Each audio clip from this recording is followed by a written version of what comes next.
Hello বন্ধুরা, স্বাগত জানাই আরেকটি নতুন ভিডিওতে। আজকে আমরা কেস 39 মুভির বাংলা এক্সপ্লেনেশন করব। এই মুভিতে একটি ছোট্ট কিন্তু ইম্পর্ট্যান্ট হিডেন প্লট আছে, যেটা আমি ভিডিওর শেষে এক্সপ্লেন করব। আজকের ভিডিও লাইক টার্গেট রাখলাম 100। তো ভিডিও ভালো লাগলে এই টার্গেটটা তোমরা পূর্ণ করো।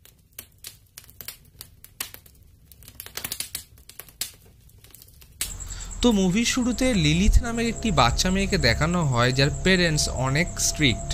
তারা এই মেয়েটির প্রতিটা কার্যকলাপের উপর নজর রাখত।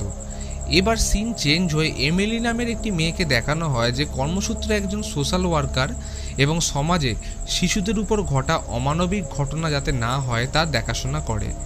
এমিলি তার ক্লায়েন্টের সাথে কথা বলছিল, তখনই একটি নতুন কেস তার কাছে আসে। এটি ছিল তার কেস নাম্বার 39।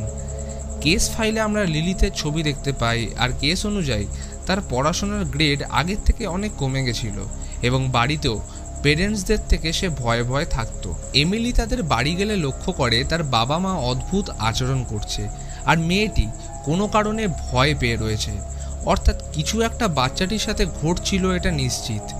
তাই এমিলি এই ঘটনা তার ডিপার্টমেন্ট হেড ওয়েনকে বললে সে জানায় এই বিষয়ে তারা কোনো স্টেপ নিতে পারবে না, কারণ তাদের কাছে কোনো পোক্ত প্রমাণ নেই।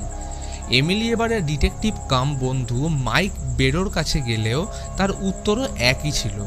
তবুও তার কথা রাখার জন্য লিলিথের বাবা মাকে অফিসে ডেকে পাঠালে এমিলি আলাদাভাবে লুকিয়ে লিলিথের সাথে কথা বললে সে জানায় তার বাবা মা তাকে অপছন্দ করে। কিন্তু অফিসে বাবা মায়ের সামনে বসে লিলিথ এটার পুরো উল্টোটাই বললে এমিলি বুঝে যায় কিছু একটা ব্যাপার আছে।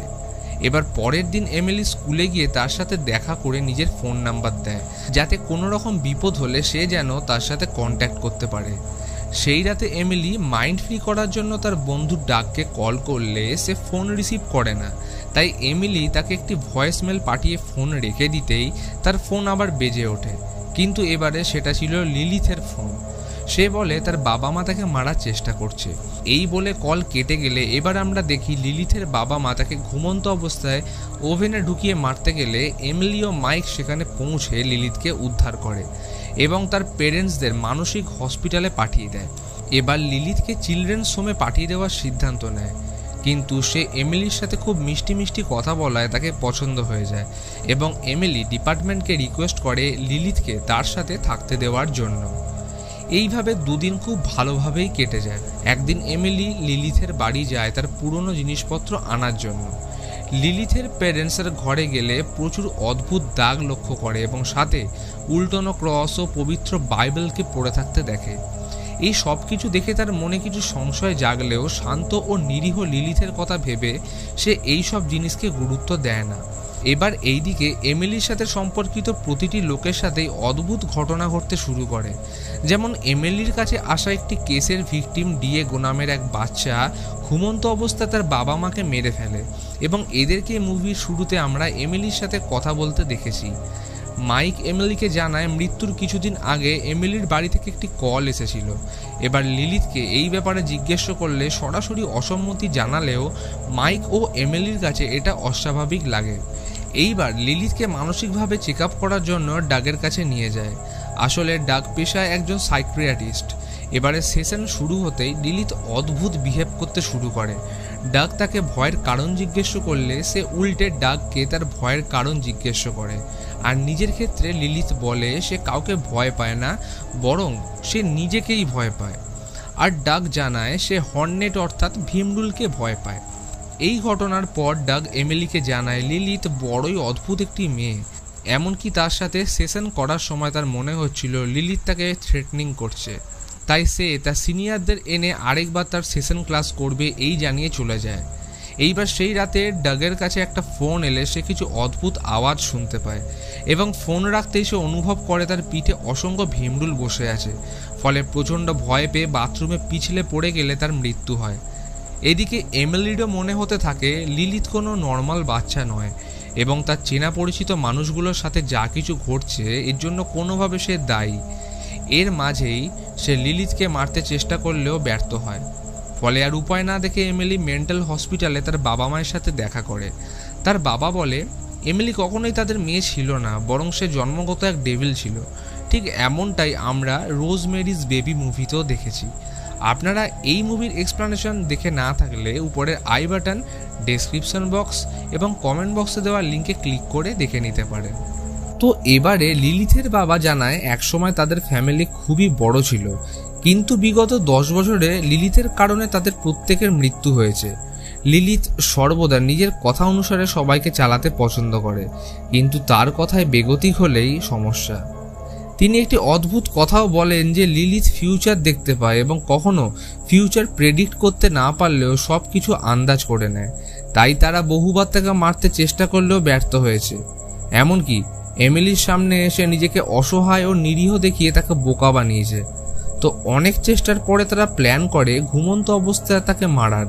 তাই আমরা মুভির শুরুতে তাদের দেখেছি লিলিথের উপর নজর রাখতে, কিন্তু তারা লিলিথকে ঘুমন্ত অবস্থায় মারতে গেলে এমিলি ও মাইক এসে তাকে বাঁচিয়ে নেয়, ফলে তাদের প্ল্যান বানচাল হয়ে যায়। তিনি আরও বলেন লিলিথকে যদি মারা না যায় তাহলে এই মৃত্যুচক্র ভবিষ্যতেও চলতে থাকবে এবং আরও পরিবার এর শিকার হবে। তাই একটাই উপায়, যেমন করেই হোক লিলিথকে মারতে হবে। এবারে এমিলি ভয় পেয়ে তার ডিপার্টমেন্টকে জিজ্ঞেস করলে জানতে পারে লিলিথের জন্য একটি নতুন পরিবার পাওয়া গেছে। বাড়ি ফিরে এমিলি তার থেকে দূরে থাকতে চাইলেও লিলিথ এক ভয়ঙ্কর ডেমনে পরিবর্তিত হয়ে দরজা ভেঙে এমিলির উপর অ্যাটাক করলে সে ভয়ে বাড়ি থেকে বেরিয়ে দৌড়ে বাসে চেপে পড়ে। এবার অনেক লুকিয়ে সন্তর্পণে এমিলি তার গাড়িতে গিয়ে বসলে দেখে লিলিথ আগে থেকেই সেখানে রয়েছে। এবার সে এমিলিকে বলে তার শুধু ভালোবাসা দরকার এবং তাকে তার কথা মতো চলতে হবে, তাহলেই সে তার কোনো ক্ষতি করবে না। এমনকি সে জানায় এমিলি যে তার বাবা মায়ের সাথে দেখা করতে গেছিল এটাও সে জানে। তাই এমিলি সেখান থেকে ফেরার পরেই লিলিথ তার ডেমনিক পাওয়ারের দ্বারা তাদের মেরে ফেলে। এবারেই পুরো ঘটনা এমিলি মাইককে জানালে সে বলে এমিলিকে কোনো সাইকিয়াট্রিস্টের সাথে দেখা করা উচিত, কারণ তার মানসিক অবস্থা ভালো নয়। কিন্তু আরও ইনভেস্টিগেশন করার পর মাইক একটি কল রেকর্ডিং পায় যেটার ডাককে লিলিথ তার বাড়ি থেকে করেছিল। এই রেকর্ডে লিলিথের ভয়েস বড়ই অদ্ভুত লাগছিল, যেন মনে হচ্ছিল ছেলে এবং মেয়ে উভয় একসাথে কথা বলছে। এবারে মাইক এমিলিকে হেল্প করার জন্য তার বাড়িতে বন্দুক নিয়ে উপস্থিত হলে লিলিথ আগে থেকে এই ঘটনা আঁচ করে ফেলে। এদিকে এমিলিও বুঝতে পারছিল তার সাথে রিলেটেড সকল মানুষদের লিলিথ একে একে মেরে ফেলতে চাইছে। আসলে লিলিথ অন্যের ভয়ের কারণকে তার উপরেই প্রয়োগ করে ভিকটিমদের মেরে ফেলে। যেমন প্রথমে ডাগ ভীমরুলকে ভয় পেত, তাই তাকে ভীমরুলের ভয় দেখিয়ে মেরে ফেলেছিল, আর ঠিক এইভাবে লিলিথ মাইককেও মেরে ফেলে। আসলে মাইকের মনে হচ্ছিল কোনো জঙ্গলি কুকুর তাকে মারতে চাইছে, ফলে সে নিজেকেই গুলি করে মেরে ফেলে। এবার এমিলি পুরো ঘটনা সহ্য করতে না পেরে লিলিথের উপর চিৎকার করতে শুরু করলে সে একটি ভয়ানক ডিমনে পরিবর্তিত হয়ে তাকে ভয় দেখালে এমিলি দৌড়ে নিজের ঘরে ঢুকে সব রকমভাবে দরজা লক করে দেয়। কিন্তু লিলিথ তার ক্ষমতা বলে সবকিছুকে সরিয়ে ঘরের ভেতরে প্রবেশ করে যায় আর তাকে বলে সে যদি ভালোভাবে তার প্রতিটা কথা মেনে একসাথে থাকতে পারে তাহলে সে তার কোনো ক্ষতি করবে না। এমিলি তার সামনে এই কথা মেনে নিলেও তার মনে একটাই প্ল্যান চলছিল, যেমন করে হোক লিলিথকে মারতেই হবে। তাই জন্য সে যাতে কোনো কিছু বুঝতে না পারে তাই এমিলি চালাকি করে তাকে হার্বাল টি খেতে দেয়, যেটা তাকে সে প্রতি রাতে দিত। কিন্তু এবারে এমিলি এর মধ্যে ঘুমের ওষুধ মিশিয়ে দেয়। লিলিথ ঘুমিয়ে পড়লে সে এই পুরো বাড়ি সমেত আগুন লাগিয়ে দেয়, কিন্তু বড়ই অদ্ভুতভাবে কোনো রকমের লিলিথ বেঁচে যায়। এবারে পুলিশ ঘটনাস্থলে এসে তাদের অন্য ঘরে শিফট করতে বলে, তাই এমিলি কার ড্রাইভ করার সময় হঠাৎ অন্য রুটে টার্ন নিয়ে নেয় এবং প্রচণ্ড স্পিডে গাড়ি চালাতে থাকে দিক বিদিক জ্ঞান শূন্য হয়ে। এইবারে লিলিথ বুঝতে পেরে এমিলিকে তার ছোটবেলায় মায়ের ভিশন দেখাতে থাকে, যেখানে এইরকমই এক বৃষ্টির রাতে তার মায়ের অ্যাক্সিডেন্টে মৃত্যু হয়েছিল। কিন্তু এই পুরো ভিশনটিকে ওভারকাম করে গেলে এমিলি চেঁচিয়ে বলে ওঠে সে আর কোনো কিছুতেই ভয় পায় না, আর এটা বলতেই লিলিথ ভয় পেতে শুরু করে। আর পরক্ষণে এমিলি সমুদ্রের ধারে নিয়ে গিয়ে গাড়িটাকে ডুবিয়ে দেয়। এবারে জলের মধ্যে লিলিথ নিজের আসল রূপে পরিবর্তিত হয়ে তাকে জলের ভেতরে টেনে নামিয়ে মারতে চাইলে কোনো রকমে এমিলি সেখান থেকে বেরিয়ে আসতে সক্ষম হয়, আর মুভি এখানেই শেষ হয়। এবারে আসি হিডেন এক্সপ্লেনেশনে। এই মুভিতে দেখানো বাচ্চাটির নাম লিলিথ। আসলে লিলিথ নামের একটি ডিমন অলরেডি এক্সিস্ট করে। লিলিথের উল্লেখ বিভিন্ন ধর্মে ভিন্ন নামে রয়েছে। এর সিডাকটিভ এবং সেক্সুয়াল নেচার অন্যান্য পিশাচদের থেকে একে আলাদা বানিয়েছে। হিব্রু বাইবেল অনুযায়ী অ্যাডামের প্রথম স্ত্রী ইভ নয় বরং লিলিথকে বলা হয়েছে। জেনেসিস 1-এ লিখিত সূত্রানুযায়ী অ্যাডাম ও লিলিথকে ভগবান প্রথম মানুষ হিসাবে বানানোর পর এদের মধ্যে ইগোয়েস্টিক ঝগড়া শুরু হলে ভগবান তাকে স্বর্গ থেকে বহিষ্কার করে এবং এরপর থেকে লিলিথকে কুইন অফ ডিমন বলা হয়ে থাকে। গ্রিক মাইথোলজি অনুযায়ী লিলিথকে লামিয়ার সাথে তুলনা করা হয়। এবারে লামিয়ার ব্যাপারে জানতে হলে আমার আগের video Drag Me to Hell মুভির এক্সপ্লানেশন দেখে নিন। তো কেমন লাগলো আপনাদের আজকের এই ভিডিও তা কমেন্ট বক্সে জানান।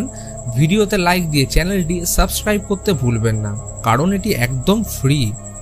এবার ড্র্যাগ মি টু হেল মুভির এক্সপ্লানেশন দেখতে হলে বাঁদিকের ভিডিও এবং রোজমেরিজ বেবি মুভির এক্সপ্লানেশন দেখতে হলে ডান দিকের ভিডিওতে ক্লিক করুন।